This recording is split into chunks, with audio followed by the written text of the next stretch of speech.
Welcome to Monday's edition of your favorite breakfast on television, Inside Nigeria. Today is Monday, April 15th, 2024, and my name is Winifred Ubebo, your host on the program. As you can see, we have an array of newspapers for review on today's segment of the show, including Nigeria's most influential newspaper, Leadership, a sister publication, National Economy, a weekly business newspaper. And of course, as we normally do on the program, we like to flag off with leadership. Leadership's main headline story says 2024 budget exposes misuse of funds by MDAs. 2024 budget exposes misuse of funds by MDAs. And the riders, ministries, agencies budget 9 billion naira for welfare packages.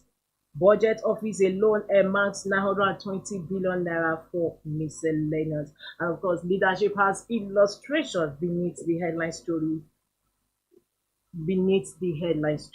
and I'll take it one by one. Welfare packages for MDAs in 2024.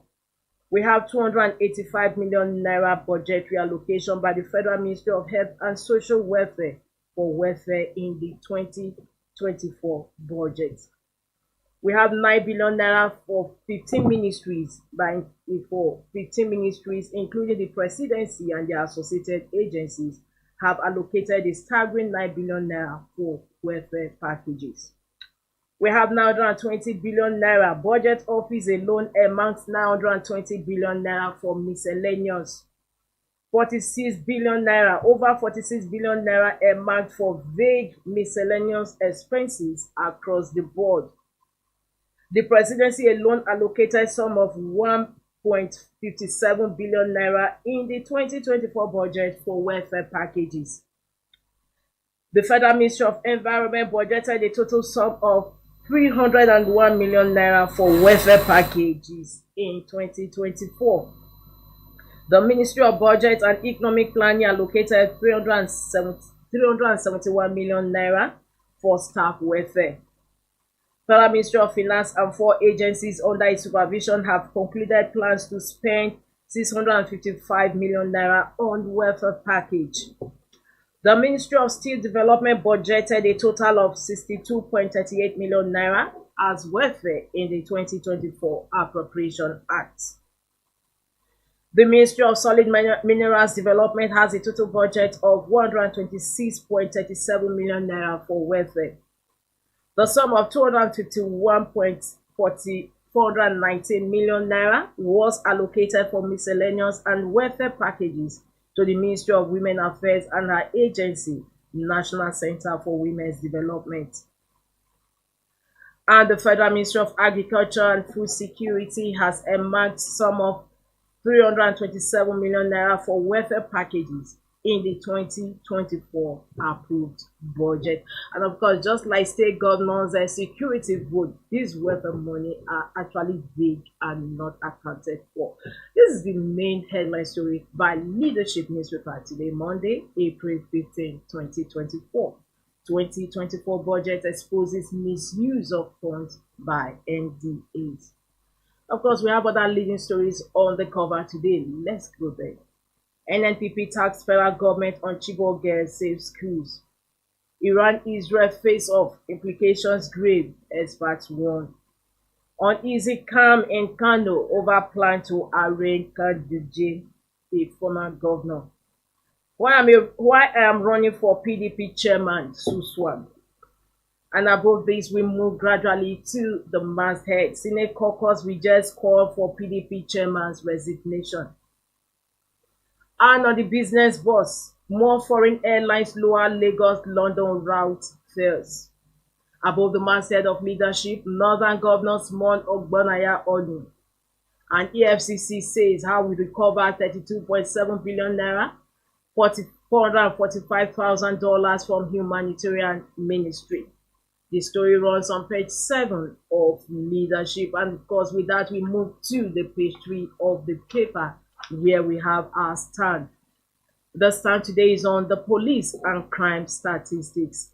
The police and crime statistics. From there, we move to the back page of leadership with Monday column with Dakuku criticized air peace, capitalism, and national interest. Of course, we want to find out what the column is all about. Continuation of headline stories, the editorial, and inside stories. Log on to the website of Leadership, www.leadership.ng. From Leadership, we moved over to the sister publication, National Economy. National Economy's leading story says Nigeria's used vehicles import rises by 736 billion naira in 1 year. Country spent 1 trillion naira in 2023, 226% higher than 325.05 billion naira recorded in 2022. Underneath that main headline story, we have assessing impact of electricity subsidy removal. And above the masthead of national economy, states to spend more on debt servicing over naira devaluation. Non-oil revenue, federal government to unveil emergency economic bill. These are the headline stories on this week's national economy. For continuation of these headline stories, inside stories, and of course also for trending business stories, log on to the website of National Economy, www.nationaleconomy.com. From national economy, let's talk politics, and we move to Daily Sun. Daily Sun's headline story says PDP chair Wike camp pushes for Damagun against Suswan Agbo. Senators weighed in, reps caucus to pass confidence vote in acting chairman. The second headline story says forest power crisis, 40% of manufacturing plants on verge of collapse. Man Kasima orders raise the alarm. Junior Pope, NSIB probes Anna boat accident. Enugu government opens condolence register. Ohaneze renews push for additional states. Lawyers group insists Indigo can be forced out of Nigeria. ADF calls for immediate unconditional release of Nnamdi Kanu. Safe Schools Initiative, federal government to engage hunters, vigilantes for intelligence gathering. Akpabio meets South APC chairman, state chairman, charges them on party unity cohesion. Published loan agreements by Obasanjo, Yar'Adua, Jonathan Buhari, Serap Tinubu. Kajuru kidnapping, 76 of 87 so far released, 4 killed. 7 others withheld over inadequate ransom. Electricity tariff hike, Nigerians still pay for darkness. Coastal road, no compensation for shanties owners, Umahi. World leaders condemn Iran's attack on Israel, call for ceasefire. And just beside the masthead of Daily Sun, Humanitarian Ministry, EFCC investigating banks, Abacha loot COVID-19 funds commission. These are the headline stories today on Daily Sun, today Monday, April 16, 2024. For continuation, April 15, 2024. For continuation of these headline stories, log on to the website of Daily Sun, www.sunnynewsonline.com. From Daily Sun, we move to This Day. This day's headline story is on developing story in Israel. And it says, Israel, by launching 300 ballistic missiles, drones, rockets, Iran has declared war. Says its only options, discussing with allies. G7 meets restates commitment to security of Israel. US distances itself from counterattack. Russia warns against further escalation in Middle East. Nigeria calls for restraint. We have the picture of Oba of Lagos as visit to Tinubu yesterday at his Lagos residence. Above that, developing story, fraud investigation into humanitarian ministry. EFCC recovers 32.7 billion naira, $447,000.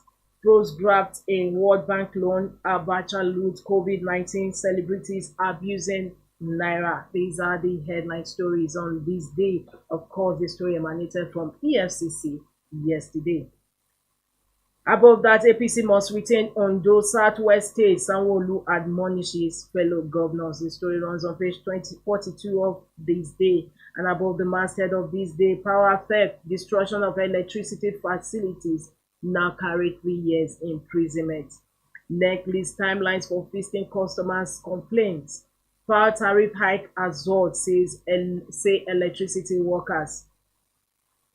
Financial Times: currency crisis pushing consumer products firms from Nigeria. The story is on page 11 of this day.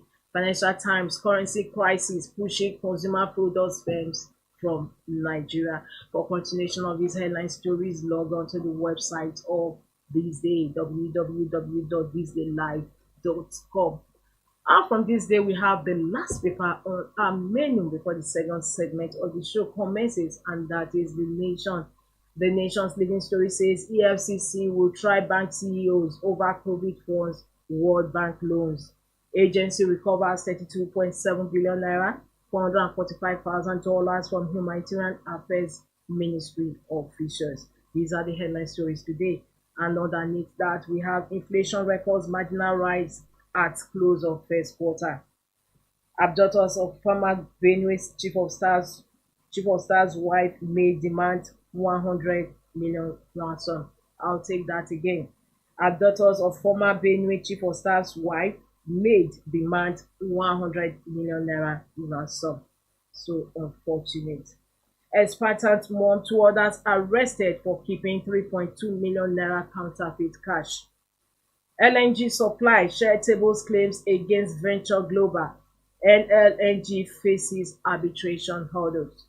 Above the masthead of The Nation: why North Central should retain PDP chair slot by Suswan. Anxiety in Kano over plan to arraign Kanduje. APC chair flexes Moses. Chibok girls 10 years after. Bonu raises rescue hope for 89. 21 returned with 34 children. Let all schools be safe for pupils. And of course, a decade of hope, heartache.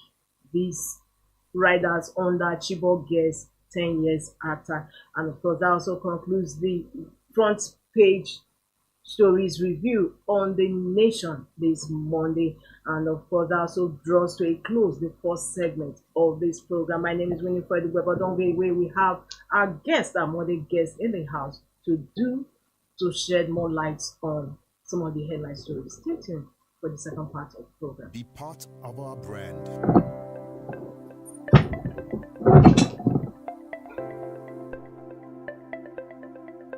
Leadership for God and country.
Welcome back to the second segment of the show, where I have my modern guest in the studio, Ali Elias. Thank you so much. It's a pleasure to have you. Thank you On for the program, having me. it's been quite a long, Right. long while. Right. And here is wishing you back at the fella. Thank As you I can so say much. to you, Thank you personally so in the much. studio. I hope you had a sweat celebration. It was a beautiful one. Thank you so much. And viewers, Ali Elias is a political economist. Of course, it's a pleasure to have him on to this program after 2 weeks or 3 weeks hiatus. Well, nevertheless, we have some trending stories gracing some of our national papers today. And of course, we would like to start with leadership. Leadership exposes the misuse of funds by MDAs. Ministry agencies budget 9 billion naira for welfare packages. Budget office alone earmarks 920 billion naira for miscellaneous. And just like what I was saying before you came, when I was reviewing the papers in the first segment of the show, I said just like state governments, they have a security vote which is not accounted for. MDAs also have the same tax welfare. What is actually happening? It's a situation whereby we are having so much debt.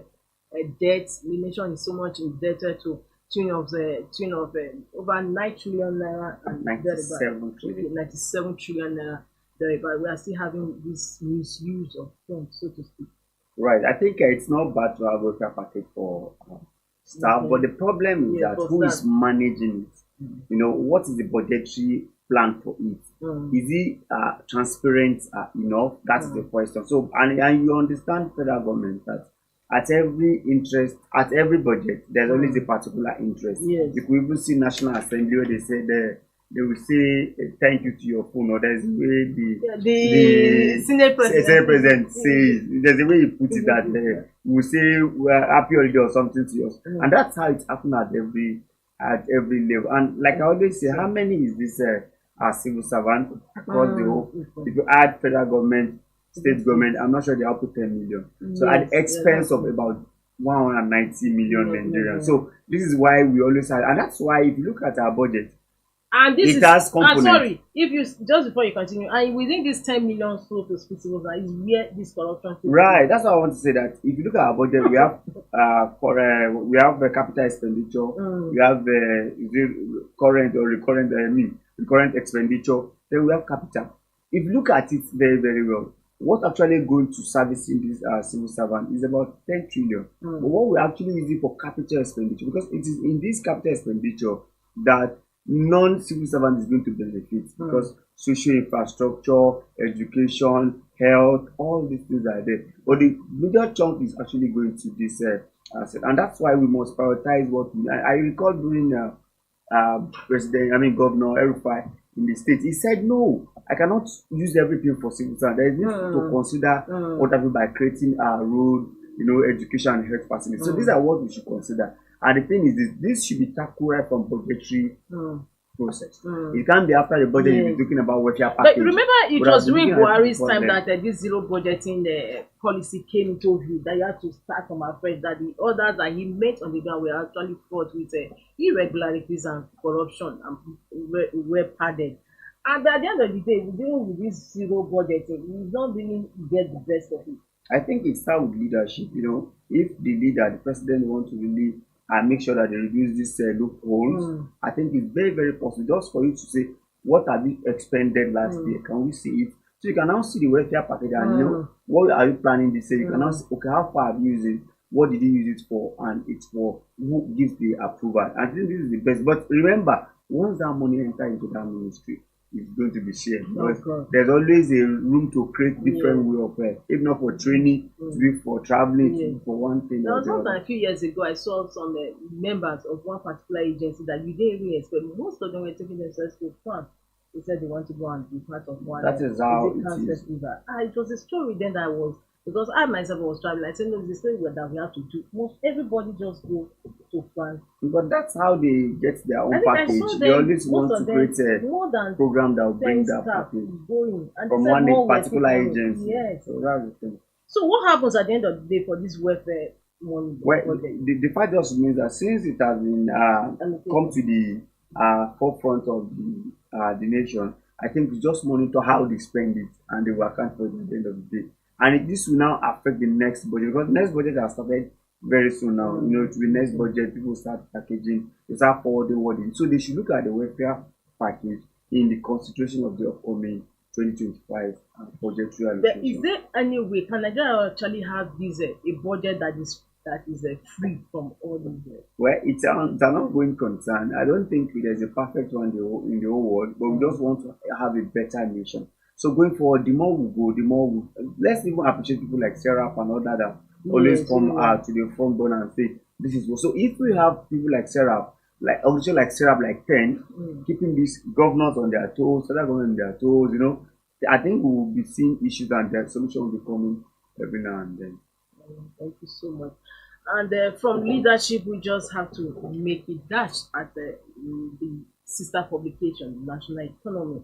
And National Economy's weekly main news today says Nigeria's used vehicles import rises by 736 billion naira in 1 year. I think Even with the it's a import sad story that Nigeria continue to buy used vehicle. You go to South Africa, they only have 5 brands of car, and those 5 brands you must come to assemble it, you must come to fix it in their country. Go to a country like Rwanda, you discover that I was surprised when I was in Rwanda. You see that they are manufacturing Volkswagen, and they're and they still they even are, use and they are bicycle. bicycle, and to even carry passengers. The property there is something else. But Okay, but this is that's got the guy the surprising thing is that they are producing Volkswagen for people that cannot afford to buy, and they're at 10 million. And now ask a country of 200 million who really have the purchasing power. They're not producing it. It's because market. it's our automobile policy. So we must look at that policy and make sure that it favor Nigerians, because used vehicle at very exorbitant price. If you want to buy Corolla of maybe 2010 or so, you'll be looking at about 7 or to 9 million naira. Where if you go to some country, you can use that to buy, a very average new vehicle. I think it's our problem. And now with the hike in the excise duty, their custom duty now, I don't think so. For me, I look at this story and I want the other side of it, whereby it's even pretty difficult to even buy those cars now. Yes. But in terms of the import, Nigerians should have a policy. In fact, I can tell you as of today, by the time I had a research on number of vehicles we are using, in fact, we use over 36 products of cars in Nigeria. You see Tata, you see Hyundai, you see Peugeot, you see Kwanging, you see different cars. So, but Nigeria must be focused and say, okay, we want local, maybe we have 5 local manufacturers, and we also want 5 foreign. And that's all. So that will really control the price, it will control a lot of things. And it also even help our climate problem, because used vehicle have the lifespan has been short already. So these are the problems. So I think our automobile policy should be reviewed. And there's this man that I always talk about. I think he's a senator now. It's like he's a chairman. This man from Nasarawa. He's representing Nasarawa. He's representing SDP also. There, I always listen to him talking about automobile. But now in the National Assembly, we should push those things to the front burner. But however, with our power situation we have presently, would that also go away? Because leadership's Monday columnist that put the bit aside said okay, sorry, it's not here, that most of our commodities manufacturing firm are leaving due to power situation. Right. Nigeria is trading off about $29 billion in business because of electricity. And it's quite saddening that about 92 million homes don't even have electricity. So it's a big issue when we talk about electricity. Daily Sun actually has this story. Is a major problem. Forest power crisis, 40% of manufacturing plants on the verge of they will collapse. That's the problem, because if you don't have electricity, even we are able going for, let's look at that small and medium scale.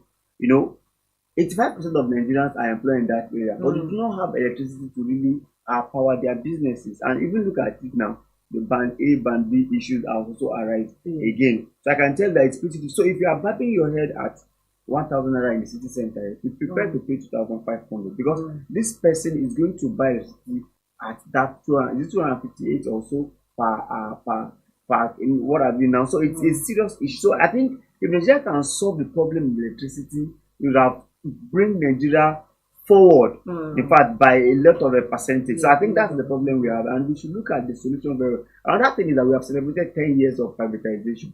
What does it bring for us?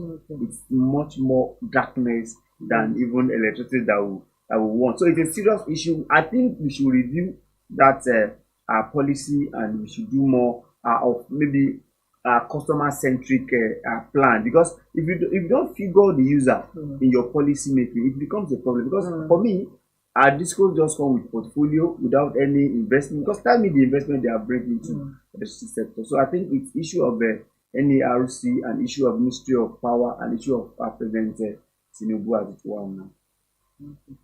All right, thank you so much. Now we'll also go to another trending story, a developing story, as a matter of fact. That is the issue of this Ministry of Humanitarian Affairs and Poverty Alleviation.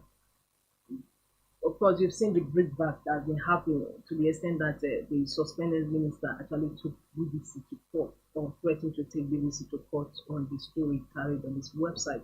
And yesterday, EFCC also issued another press release, which is on the cover of some major newspapers today. Fraud investigation into humanitarian ministry. EFCC recovers 32.7 billion naira, $447,000. What do you have to say? And of course, also the minister's legal issues with BBC. It is expected that once you have a humanitarian ministry that is not well conceived, it's a serious problem. And at the onset, if you remember the NSIP has Empower, conditional cash transfer, JEEP, government-owned enterprise, and home-grown school feeding program. Now, the major problem is that immediately they said they will be giving people cash, it becomes a problem. Yes, because how can you say at this level of development, people should be collecting cash, and somebody will take the. In fact, that person, you have given the person room already to siphon money. Because and they said they have a social register. Okay, bring the social register. Let's see the social. Remember when he told Nigerians that those people they are embarrassed to be called poor. You know, he said during that COVID they shared money. Okay, where is the register of the poor that you gave money to? He said no, those people don't want to be taxed. Let me take you back to Rwanda. In Rwanda, they have a structure. So where they know very poor, they know the poor, they know the middle class, and they know the rich. So, and how do they know the poor? It's even the king in that environment. The national ruler. Also, this person is poor, this person. No, they bring it to Nigeria, the situation is so critical that even the chief we bring his own children. That's where I'm going. One of the major problems of Nigeria is that it is a bottom. It is a top-down approach. So whereby a political leader will say, these are my people, give it to them, no matter. Even those people that even partake in Empower, I can tell you most of them collude with their supervisor. They will not go to work and they will collect the money and they will share. So these are problems. So when you are now doing this kind of poverty reduction program, and successful administration have done a lot of poverty reduction program, you could see from hospital now. What have we gained? So we must revisit it and stop sharing money to people. All right, thank you so much. What the EFCC said they are widening their scope to cover the COVID for the World Bank on Abacha. And what do you have to say there before? Well, if you try talking about COVID, I think these are a problem. Why are we not proactive? Why are we reactive? That's a serious problem. At the point of giving out that money, why is there no